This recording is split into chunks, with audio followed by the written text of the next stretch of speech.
안녕하세요. 이번 시간에는 국내 창업 사례를 소개를 하고, 다음 시간에는 해외 창업 사례를 가지고 여러분들과 수업을 좀 해보도록 하겠습니다. 자, 우리나라의 기업, 굴지의 기업들. 자, 우리 창업이라고 하는 것에 대해서 한번 좀 고민을 해봐야 되는데요.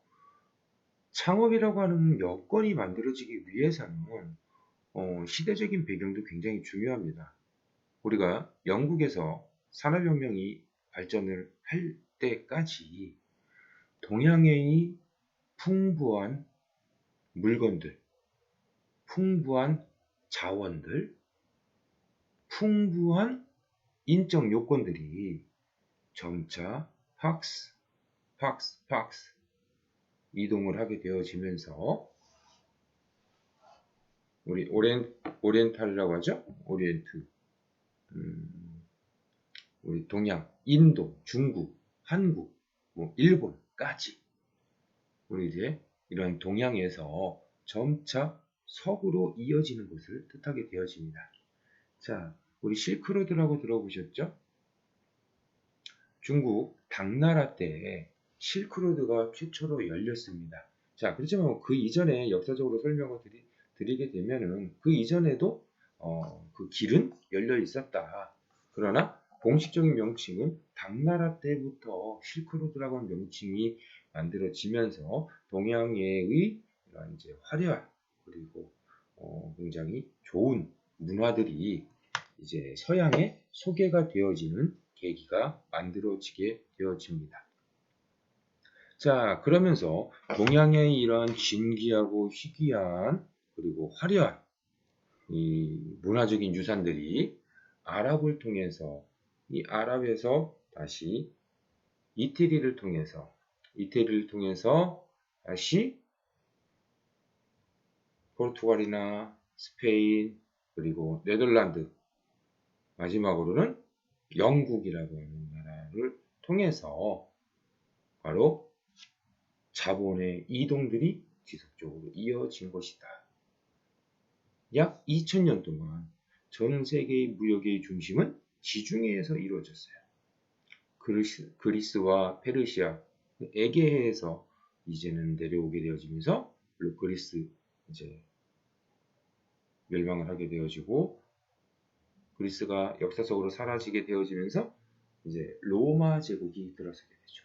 이 로마가 들어서면서 로마 제국이 전 세계의 해상 지배권들을 가져가게 됩니다. 곧 지중해의 무역은 약 2000여 년 동안 지속이 되어졌죠. 언제까지? 포르투갈과 스페인, 영국, 네덜란드가 대항해 시대를 이끌어내기 이전까지는 바로 지중해의 무역이 전 세계 무역의 중심지였습니다. 자, 영국에서의 산업혁명은 자본이 축적이 되고 이동을 해서 축적을 하게 되어지면서 과학 기술과의 접목이 이루어지며 산업혁명이 이루어지게 되죠. 바로 18세기 중반에 이루어지게 됩니다. 이러면서 우리 이제 아메리카 그리고 일본 이런 나라들이 영국의 이 산업혁명보다 약 100여 년 뒤에 산업혁명을 꽃피우게 되어지죠. 미국의 독립 그리고 일본에서의 메이지 유신 등과 같은 하나의 혁명적 결과들을 이끌어내게 되어지면서 이제는 산업화라고 하는 문물들을 받아들이기 시작을 합니다. 자, 우리나라의 산업화라고 하는 것은 굉장히 늦었어요. 전 세계는 18세기 중반, 19세기, 그리고 20세기 초반까지 바로 산업혁명이 이루어졌다라고 보신다면 우리나라는 언제죠? 대략 1950년에서 60년 사이가 우리나라의 산업혁명이다라고 보시면 되겠습니다. 제가 왜 산업혁명에 대해서 중요하게 얘기를 하냐면 산업혁명이 일어나면서 기업, 곧 공장제 형태의 기업이 출현하게 된다. 다시 얘기하면 제조업, 공산품을 만들어내는 제조업의 기업들이 출현하게 되어지면서 지금 현재의 기업의 모습들을 가지고 있다. 자, 그렇기 때문에 유럽이나 미국의 기업들은 대부분 산업혁명을 기점으로 해가지고 기업들이 출발을 했다. 자, 그러면 우리나라의 기업들은 언제 출발했을까요? 대부분 해방 전후를 기점으로 해가지고 출발을 하게 되어지는 산업화의 가속도를 올리게 되어지는 모습들을 보여줍니다. 자, 그 첫 번째로 우리나라에서 가장 큰 기업군에 속해 있었던 재벌이죠. 바로 현대그룹. 지금 현대그룹, 현대자동차그룹, 현대중공업그룹 여러 현대라고 하는 어떤 브랜드를 가지고 사용을 하고 있습니다. 이제 현대그룹에서 계열 분리가 되어진 거예요. 자, 그렇다면은 우리 현대라고 하는 현대그룹은 빼고 현대라고 하는 브랜드가 만들어지게 된 하나의 어떤 얘들 하나의 창업 여건들을 환경들을 분석하고 그 시대적인 배경에서 이 창업자들 또는 그 창업자들의 밑에서 이러한 종업원들은 어떻게 일을 해가지고 이러한 기업들이 전 세계적인 글로벌 기업으로 성장할 수 있었는가를 우리는 한번 확인을 해보려고 합니다. 자, 여기 보시면은 현대그룹의 이 창업자 이제 정주영 회장입니다. 정주영 회장. 자, 정주영 회장의 어떤 모토는 이렇게 좀 많이 표현하죠. 무에서 유를 창조했다. 무에서 유를 창조했다. 이런 얘기들 많이 합니다. 자, 곧 1915년 강원도 통천에서 가난한 농부의 아들로 태어났고요. 자, 16세의 어린 나이에 가출을 해요. 그래서 근면성실함을 모토로 건강한 체력을 바탕으로 해가지고 현대그룹을 이후에 창업을 하게 되어집니다. 자, 우선 현대그룹은 1946년 4월에 설립한 현대자동차 공업사, 그리고 1947년에 5월에 설립한 현대토건, 한마디로 현대건설이죠. 토건사를 모체로 해가지고 1990년대까지 건설, 조선, 자동차, 철도 차량, 제철, 해운, 무역, 금융, 중전기, 엔진류 등 각 분야에 망라한 한국의 대표적 기업 집단입니다. 한때는 미국의 경제지 포춘지에서 세계 500대 기업, 미국을 제외한 세계 500대 기업 중 50위, 매출액 기준에서 50위 내외에 오르내리기도 했으나 창업주 정주영 회장이 사망 후에 계열 분리가 되어지면서 규모가 이제 작아지게 되어졌죠. 자, 그룹의 모태였던 현대건설 하면은 또 떠오르는 사람이 있죠. 이제 이명박 전 대통령.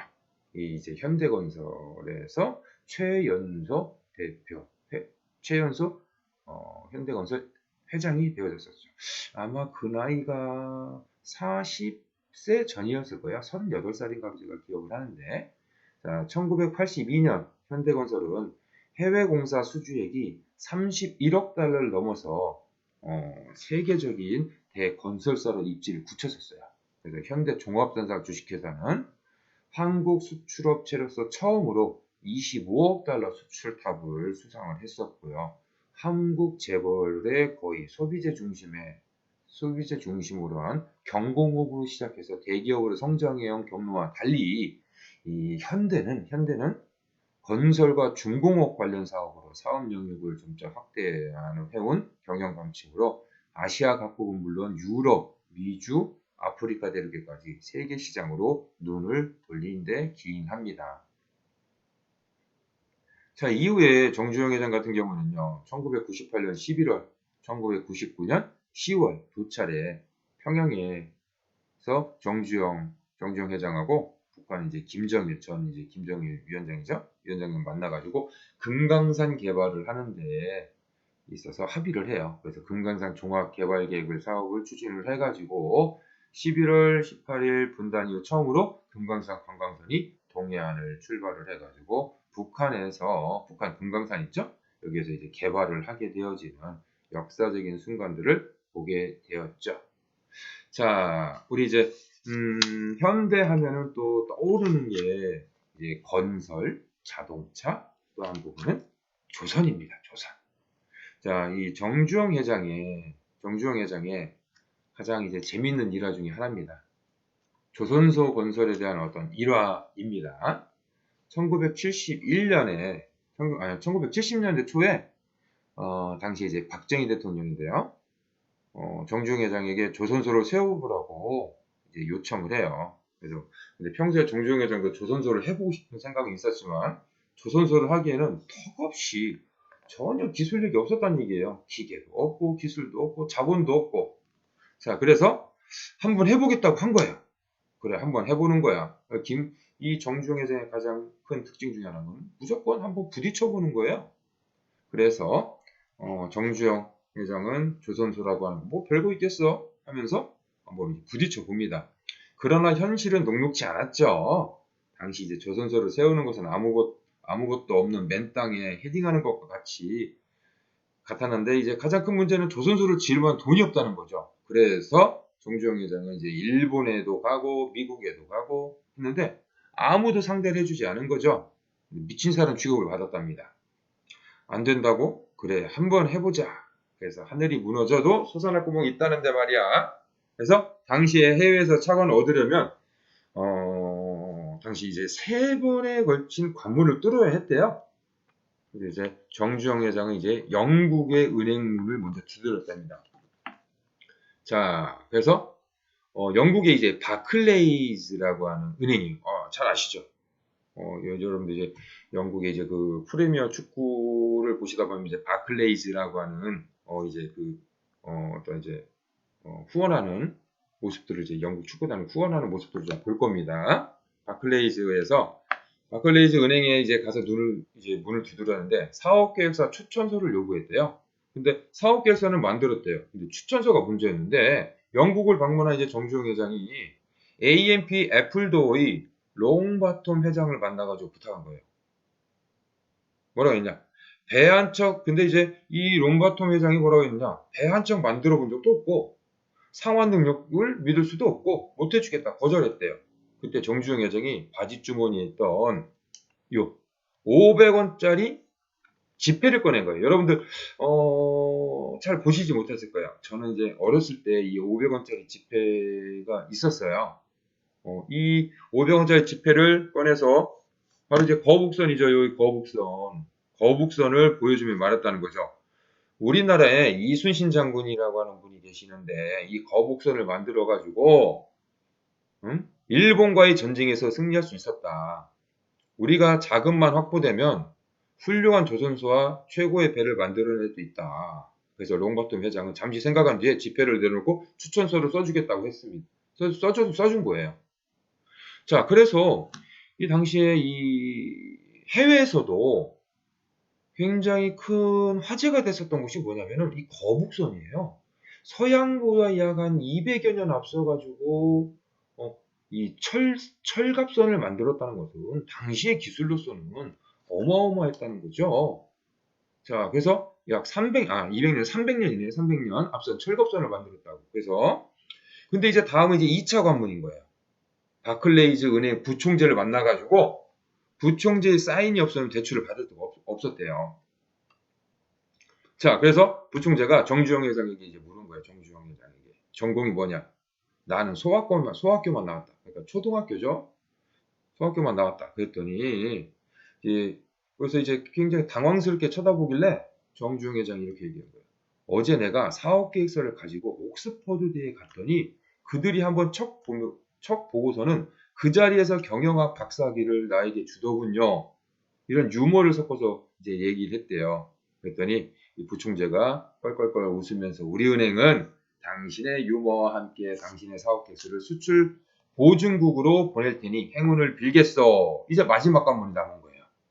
영국 수출 신용 보증국의 보증을 받아야 했는데, 이 영국 이제 수출 신용 보증국 총재는 배를 살 사람의 계약서를 갖고 와야만 승인해 줄 수 있다고 하는 거예요. 그런데 조선소도 없는데 어떻게 배를 만들어 봤겠어요? 그렇죠? 배 한 척 만든 적이 없고 조선소도 아직 없는데 누가 배를 주문하겠는가? 그러나 이제 정중 회장은 포기하지 않고 배를 사줄 사람을 끊임없이 찾아 나선 결과 선박왕 오나시스의 처남이었던 리바노스라는 사람이 25만 9천 토급 유조선 2척을 주문했어요. 그래서 바로 조선소를 건설할 수 있는 차관을 얻게 됩니다. 자, 차관을 얻었죠? 그러면은 먼저 이제 유조선 2척을 주문을 받았죠? 선주문을 받았기 때문에 여기에 따라 어떤 이제 배를 만들 수 있는 이제 선입금이 이제 들어오게 됩니다. 자, 문제는 뭡니까? 조선소를 만들어야지만 배를 만들 수 있다는 거죠. 자, 여기에 역발상이에요. 역발상. 배라고 하는 것은 커다란 배를 한꺼번에 만드는 것이 아니고요. 조각조각 만들어서 붙이는 거예요. 그렇기 때문에 도크라고 표현을 합니다. 1번, 그러니까 큰 배를 유조선을 4동 강의로 해서 만든다면 4개를 나누어서 만들어요. 그래서 1번 도크가 만들어지면 배가 만들어지고, 조선소 1번 도크가 만들어지면 배가 만들어지고, 2번 도크가 만들어지면 또 배가 만들어지고, 3번 도크, 4번 도크 이런 식으로 해서 조선소와 배가 한꺼번에 만들어지는 전 세계 유례가 없는 결과들을 만들어내서 이러한 이제 큰 어떠한 일화를 만들어냈고요. 또 하나는 중국 진출의 일화입니다. 1975년 여름에 박정희 대통령이 청와대로 정주영 회장을 초대했는데요. 1973년 석유 파동으로 인해 가지고 이때가 이제 오일 쇼크라고 들어보셨나요? 오일 쇼크. 이제 1970년대에 오일 쇼크, 1차 오일 쇼크, 2차 오일 쇼크가 1970년대에 있었어요. 이건 굉장히 중요한 사건인데요. 선진국들이 바로 이거 오일 쇼크를 정점으로 해서 바로 이제 하얀 곡선을 그리는 게 바로 오일 쇼크예요. 자, 우리나라는 특히 이제 이 현대건설이죠. 중동 국가들이 이제 달러가 넘쳐나가지고 그 돈으로 이제 사회 인프라를 건설하고 싶은데 너무 더워서 일하러 가는 나라가 없다는 거예요. 그래서 우리나라에 일할 의사를 타진하러 왔는데요. 우리나라 관리들이 가보니까 너무 덥고 물도 없고 공사를 할 수 없는 그런 나라라고 이제 보고를 한 거예요. 그래서 박정희 대통령이 정중 회장 보고 그럼 당신이 한번 가보시오. 정중 회장 보고 부탁을 한 거죠. 갔더니 정중 회장은 바로 또 여기서 또 역발상이에요. 중동은 건설 공사하기가 너무나 좋은 지역입니다. 1년 내내 비가 오지 않고 1년 내내 공사할 수 있고 그리고 또 현지에서 모래와 자갈이 많으니까 자재 조달 문제도 없습니다. 물은 기름을 수출하고 돌아온 빈 유조선에 물을 채우면 되고 50도가 넘는 더위는 낮에 자고 밤에 일하면 해결이 된다. 그 이후로 30만 명의 노동자가 중동에서 일을 해가지고 이런 이제 중동의 석유 달러를 벌여들였던 아주 재미있는 일화가 있죠. 자, 그래서 현대그룹은 1946년, 47년 그리고 90년 해서 우리나라의 대표적인 기업으로 성장을 했었는데 하나의 또 재미있는 일은 뭐냐면 이 정주영 회장이 예전에 대선에 나왔었어요. 대선에 우리가 이제 선거에 나오면 항상 1등 아니면 안 되잖아요. 근데 대선에 나와서 3등 했어요. 그 뒤로 현대자동차 같은 이 현대그룹이 이제 계열 분리가 점차 이제 가속화되어지기 시작을 했고요. 그러면서 이제 현대차 그룹 그리고 현대중공업 대표적으로 이제 이렇게 이제 나눠지게 되어지는 겁니다. 자, 우선 이제 그러면 이제 현대자동차 그룹이죠. 현대자동차그룹은 1967년 12월에 자본금 1억으로 현대자동차그룹을 설립을 했어요. 대표이사에는 정주영 회장 동생인 정세영 씨를 임명을 했죠. 그래서 현대자동차는 1968년에 첫 모델 코티나를 생산했고 1974년 유명한 자동차죠. 포니. 여러분들 우리나라 그 뭐죠? 송강호 주연의 이제 택시 운전사가요? 거기에 나오는 자동차들 있죠. 대부분 포니 자동차. 1980년대에 우리나라에 굉장히 히트를 쳤었던 자동차. 자, 바로 이 1976년에 포니가 에콰도르. 왜냐? 처음에는 미국으로 수출하려고 했는데요. 미국에서 수출을 받아주지 않은 거예요. 너네 나라 자동차를 어떻게 믿고 사겠느냐. 그래서 이제 캐나다 쪽으로 들어가려고 먼저 노력을 했었고요. 그 전에 이제 에콰도르에 먼저 수출하고 캐나다로 들어가고 이후에 1986년쯤에 해가지고 이제 미국으로 들어가는 이제 엑셀이라고 하는 자동차로 처음 수출하기 시작을 해요. 그 뒤로. 그리고 이제 1985년에 국내 최장수 자동차 브랜드죠. 소나타가 만들어지죠. 소나타 몇 년 됐습니까? 35년 됐죠. 35년. 굉장히 오래된 그래서 국내에서는 최장수 브랜드고요. 전 세계적으로도 좀 따져봐야 되겠습니다만 굉장히 오래된 브랜드 중에 하나가 소나타입니다. 근데 이게 우리나라에서는 소나타라고 하는데 미국의 또 수출명이 또 다를 거예요. 이게 아마 엘란트라라고 하는 자동차로 수출이 되는 걸로 제가 알고 있습니다. 수출명이 1987년 이제 현대자동차 회장이 정세영 회장이 취임했다가 1998년 현대자동차는 기아자동차 매각을 위해서 이제 국제 입찰에 참가를 했고요. 미국 자동차 포드를 제치고 기아자동차를 인수해 가지고 지금 현재 이제 2000년 11월에 현대자동차 수출은 이제 100만 대 시대를 열었습니다. 그리고 2010년 2월에 기아자동차가 미국 조지아에 공장을 세웠고 2014년 10월에 글로벌 브랜드 컨설팅 업체 인터브랜드가 발표한 2014 글로벌 100대 브랜드의 현대자동차 브랜드 가치가 40위에 오르는 등 주요하게 성장을 하게 되어졌습니다. 다음은 이제 현대중공업 그룹인데요. 현대중공업은 1973년에 세워졌습니다. 제3차 경제개발 계획의 일환으로서 당시 이제 정부가 현대그룹에 조선소를 지을 것을 이제 권유했죠. 아까 이제 조선소를 지은 일화에 대해서 설명해 드렸었죠. 1974년 6월에 울산 미포만에 조선소를 준공을 했고 75년에 이제 수리 전문 조선소인 현대 미포조선소가 세워집니다.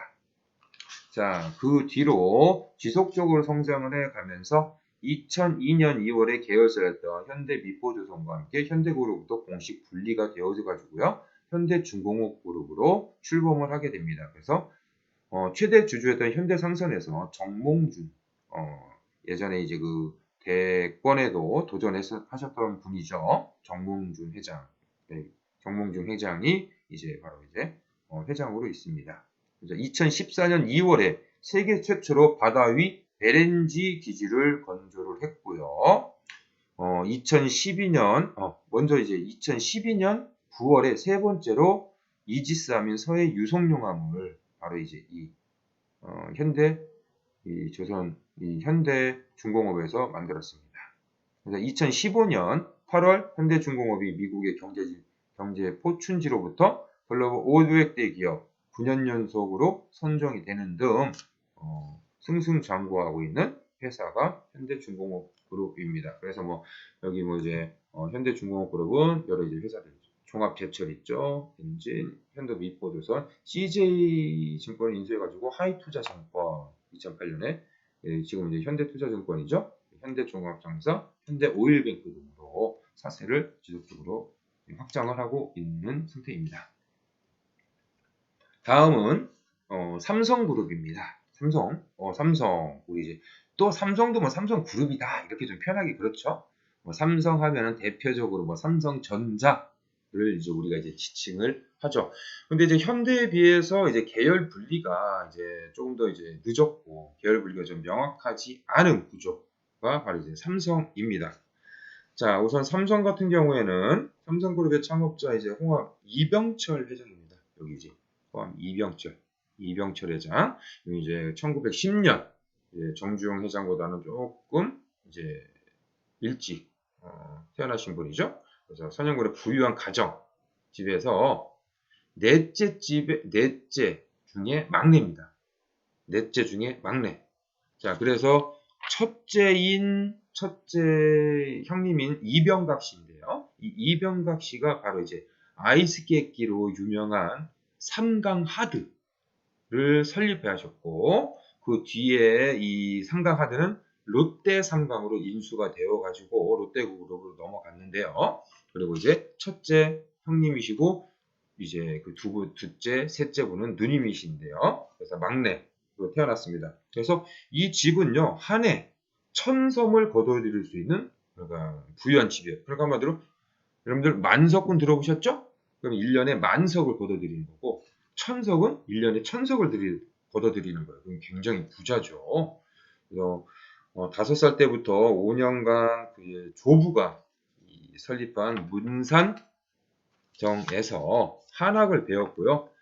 여기서 한학을 배운 계기로 항상 이제 이병철 회장은 노노에 대해서 계속 얘기를 하고 이제 호암자전이라고 해서 자서전이 있는데 여기에서 항상 도인은 천륜의 시초이자 효는 만득의 근원, 사필 규정 등 노노에 관한 인용문들을 굉장히 많이 생각했다라고 많이 이제 쓰고 있었습니다. 자, 그래서 굉장히 재밌는 일화 중에 하나가요. 이 선영군이라고 하는 곳에서 태어나셨지만 인근에 진주라고 하는 곳에 지수면이라고 하는 곳이 있어요. 지수면 여러분들 한번 검색 한번 해보세요. 지수면이라고 하는 곳이 있는데 둘째 누님이 GS그룹을 탄생시킨 지수면의 김해허씨 집안으로 시집을 갔는데요. 이 김해허씨 집안이 어느 정도의 이 부자였냐면 1년에 37,000석을 거두는 부자였다는 거예요. 이거는 뭐 우리나라에서 최고의 부자다라고 얘기를 해도 손상 없겠죠. 최고의 부자라고 해도 뭐라고 할 말이 없습니다. 자, 이 지수면에 있는 그죠 둘째 누님이 계시는 곳에 가가지고 초등학교를 다녔대요. 근데 이제 이 지수면이라고 하는 진주라고 하는 지역이에요. 경남 진주. 이 지수면이라고 하는 곳에는요. 농토가 넓고 땅이 윤택해가지고 천석군이 10명, 만석군이 2집이나 나오고 있는 한국을 좌지우지할 정도의 부자다라고 하는 곳이 이곳입니다. 그런데 아까 이제 재미있는 얘기가 뭐냐면 이 초등학교, 지수초등학교라고 하는 곳을 나오신 분들이 어떤 사람들이냐? 삼성 이병철 회장, LG 구인회 회장, 효성의 조홍재 회장, 그리고 GS의 허중구 회장이 이 학교를 나온 출신이에요.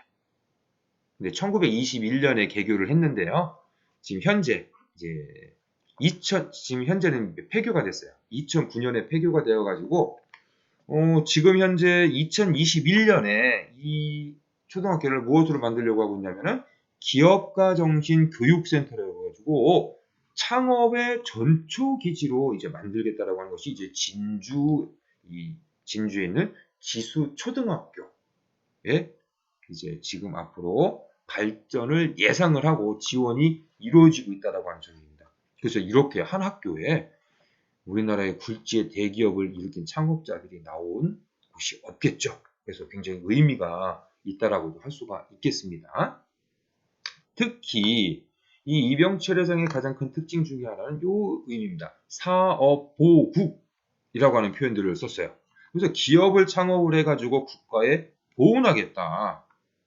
그래서 나라는 강해야 한다. 강해지려면 우선 풍족해져야 되는데 우리나라는 어떠한 일이 있어도 풍족하고 강한 독립국가가 되어야 된다. 자, 바로 이제 이 이병철 회장이 이제 동경 유학을 가는 과정에서 나라 잃은 서름에 대해서 경험을 하게 됩니다. 잠깐 그 일화에 대해서 좀 설명을 드리면요. 이병철 회장이 이제 유학을 가고자 일본으로 가는 부산에서 연락선을 탔는데요. 이 연락선에서 3,000톤급으로 상당히 큰 배였대요. 근데 이제 뭐 이 현해탄을 건널 때 배가 항구를 떠난 지 얼마 되지 않아가지고 거센 파도가 심하게 몰려왔대요. 그래서 이병철 회장이 바람이나 쐴겸 해가지고 이등선실에 갑판에 나왔는데 거센 파도가 심해가지고 이제 멀미를 하는 거죠. 그런데 우연히 갑판에 고향이 같은 안호상 박사라고 하는 분을 만났대요. 우리나라 이제 초대 문교부 장관을 지내신 분인데요. 이분을 만나가지고 이분은 이제 독일에서 이제 철학 박사를 학위를 받고 교토 대학에서 이제 1년 동안 동양 철학을 연구하기 위해서 일본으로 가는 길이었대요. 두 사람이 한국말을 쓰면서 얘기를 하고 있으니까 이제 심하게 배가 요동쳐가지고 2등실에서 1등실로 이제 옮기고 싶었던 거예요. 돈이 이제 있으니까 옮기고 싶었는데 옮기려고 얘기를 하니까 일본 그 경찰이 뭐라고 했느냐, 그 선원들이 너네 돈이 어딨냐, 한국말 쓰는 것에 대해서 비꼬면서 그렇게 얘기를 했다는 거예요. 건방지게 기웃거리지 말아라 1등실에. 그러면서 이때 이병철 회장이 이제 나라가 망했다는 사실을 의미를 그때 처음 이제 느꼈다는 거죠. 자, 그래서 일본에 가가지고 와세다 대학에서 2년 동안 공부를 했다가 이제 건강상 이제 좋지 않아가지고 중퇴 후에 귀국을 합니다. 그래서 이제 돈을 벌 수 있는 이제 종잣돈이 뭐가 있었냐면은 그런 이제 이병철 회장이 이렇게 얘기해요. 처음 돈을 벌기 시작한 것은 선친이 남긴 연수 300석을 가지고 정미사업과 운수사업을 시작하면서 시작이 됐다. 그리고 이제 남는 돈을 시간과 돈을 주체할 수 없어가지고 요정나들을 많이 했대요. 그래서 이제 본격적으로 이병철 회장이 이제 한마디로 이제 정신을 차린 거죠. 정신을 차리기 시작을 해가지고 이제 고향에 가까운 마산에 도정 공장이 부족하다는 정보를 입수를 해가지고 그곳에 가서 이제 정리 사업을 시작을 해요. 자, 그런데 이제 이제 돈이 좀 부족한 거예요. 그래서 친구 2명과 함께 고향이 같은 친구 2명과 10,000원씩 출자를 해가지고 식산은행 마산 지점에서 융자를 또 더 받아가지고 정미소를 이제 시작을 합니다.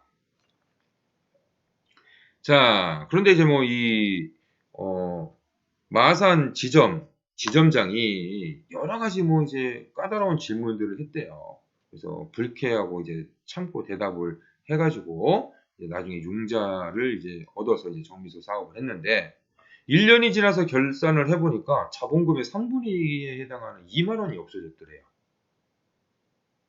왜 그랬냐 살펴봤더니 쌀값이 비쌀 때 쌀을 사다가 도정을 해서 쌀값이 떨어졌을 때 내답한 거예요. 쓸데없이 장사한 거죠. 그래서 쌀 때 사서 비쌀 때 팔아야 되는데 정반대로 장사를 한 거죠. 그래서 그 다음에는 반대로 사고 판 결과 3만 원의 자본금을 빼고 2만 원의 이익이 발생을 했대요. 그래서 정미소가 제대로 돌아가자 이병철 회장은 이제 운수 사업에 손을 대가지고 일본인이 운영하는 이제 운수 회사를 이제 자동차 10대로 시작해서 여기서 더 추가로 10대를 해서 이 20대로 운수 회사를 이제 하게 됩니다. 그 뒤에 도정사업과 이제 운수사업을 하면서 사업에 좀 눈을 뜬 거예요. 당시에 은행 이자가 싸다는 것에 착안을 해가지고 돈을 빌려요, 은행에서. 그래서 논을 사서 소작을 주면 200평인 한마지기, 우리 돈 한마지기의 소작료가 15원이 들어온대요. 그런데 당시에 은행 이자가 3원 50전, 세금 1원, 관리비 50전 해도 10원의 이익이 났기 때문에 은행에서 돈을 빌려가지고 땅을 사면 앉아서 돈이 굴러들어오는 구조였답니다. 그래서 한 해에 무려 200만 평의 농토를 소유하는 대주주가 되어버렸대요. 그러나 중일전쟁이 발발을 하게 되어지면서 이제 은행 빚을 갚아야 되는 시기가 온 겁니다. 그래서 이제 싼 값에 농토를 전부 팔아도 모자라가지고 정미소와 운수회사 모두 팔고 은행 돈을 갚아야 됐대요.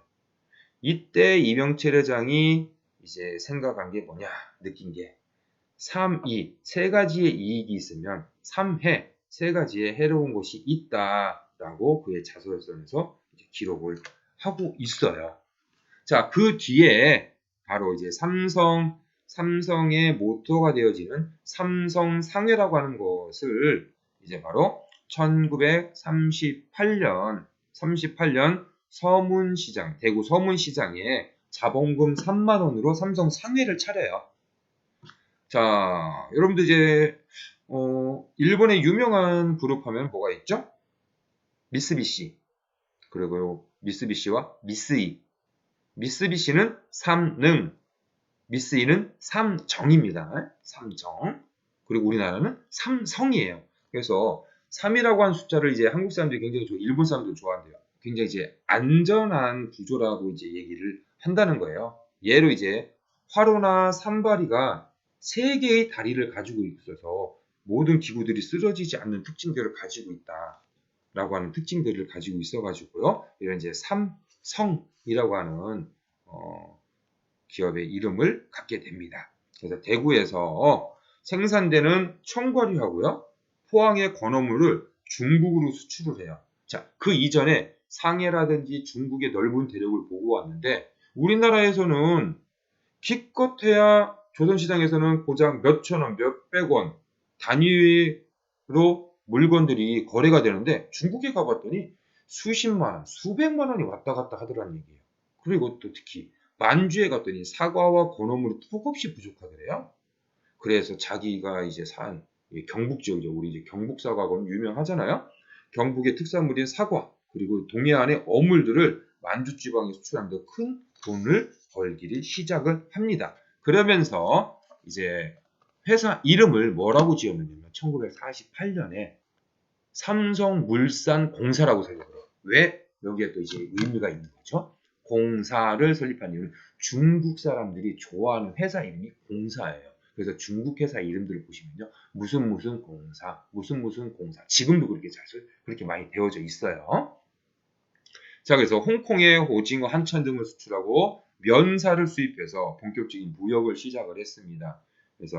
그런데 이제 사업 시작 1년 만에 1950년 3월 결산해서 1억 2천만 원 순이익을 기록했어요. 어마어마하죠.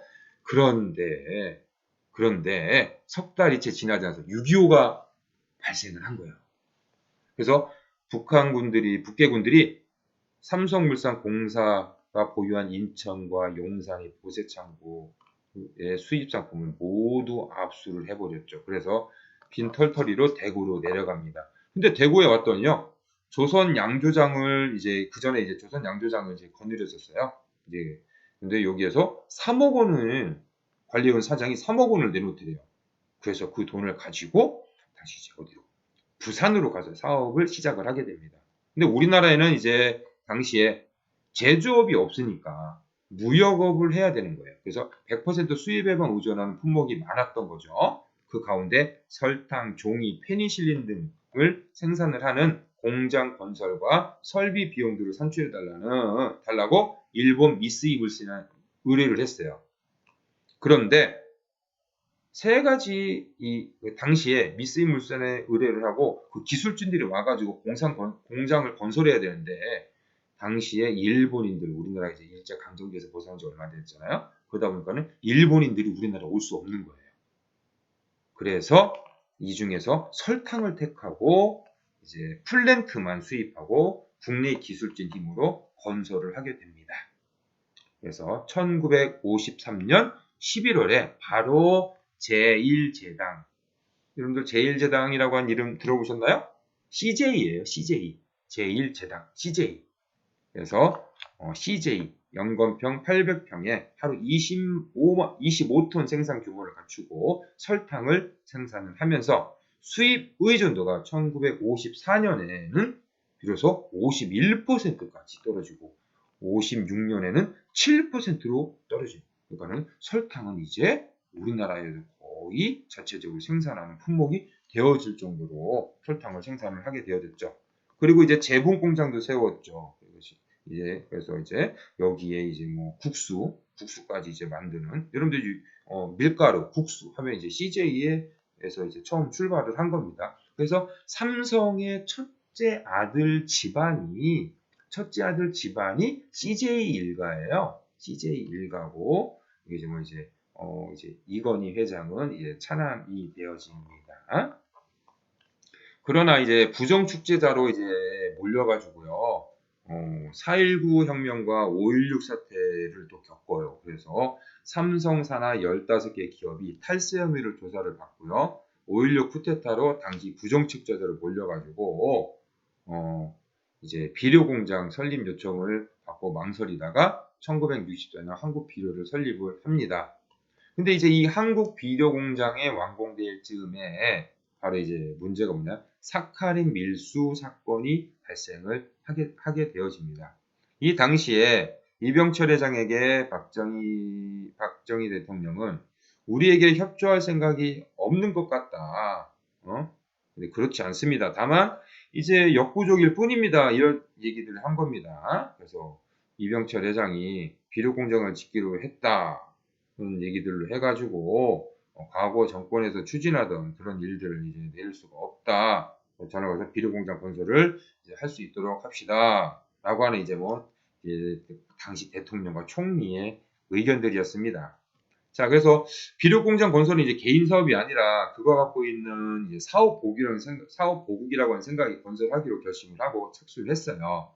근데 이제 그 이후에 이제 문제가 이제 발생을 한 것이 바로 이제 사카린 사건입니다. OSTA라고 하는 일종의 이제 사카린. 곧 뭐냐면은 이제 보세 창고에 이제 그 사카린 약품이 정부의 허가 없이 시중에 매각되어서 큰 소동이 났는데요.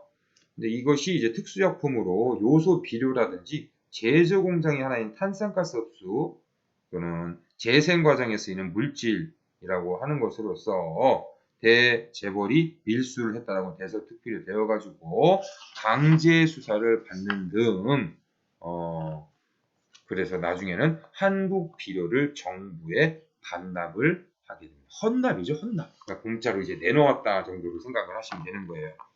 그런 뒤에 이 신규 사업에서 이제 손을 뗐다가 바로 이제 전자산업에 진출을 하게 되어진 것이죠.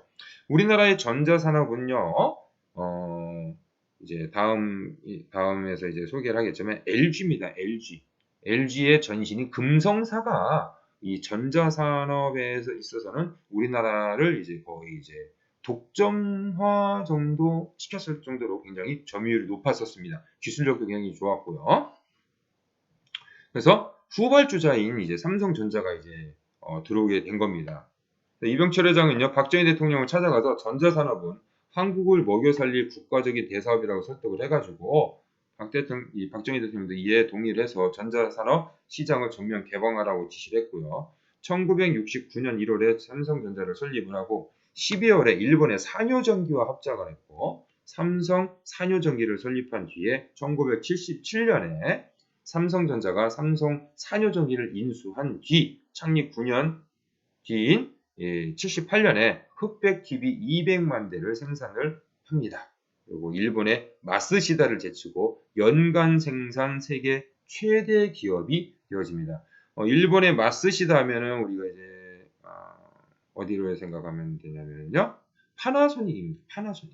파나소닉.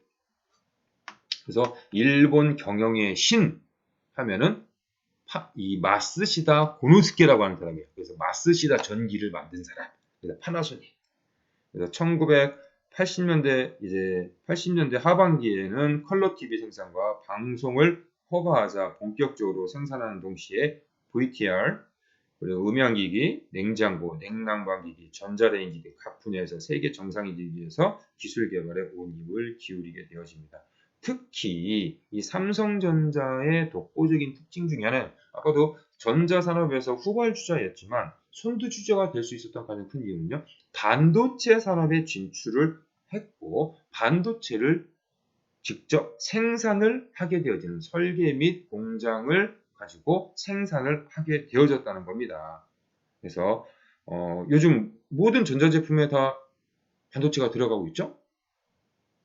들어갈 수밖에 없는 굉장히 지능이 높은 이제 전자제품으로 진화를 했습니다. 그래서 85년에 노트북 화면이나 휴대폰 화면, 고화질 TV의 화면을 만드는 LCD 제품을 생산하기 시작을 했고, LCD 전 세계 이제 1위 이제 기술 개발의 엄청난 속도를 이제 내기 시작을 합니다. 자, 그래서 이 반도체 사업은 이제 정말 이제 사장단들이 이제 다 반대를 한 거예요.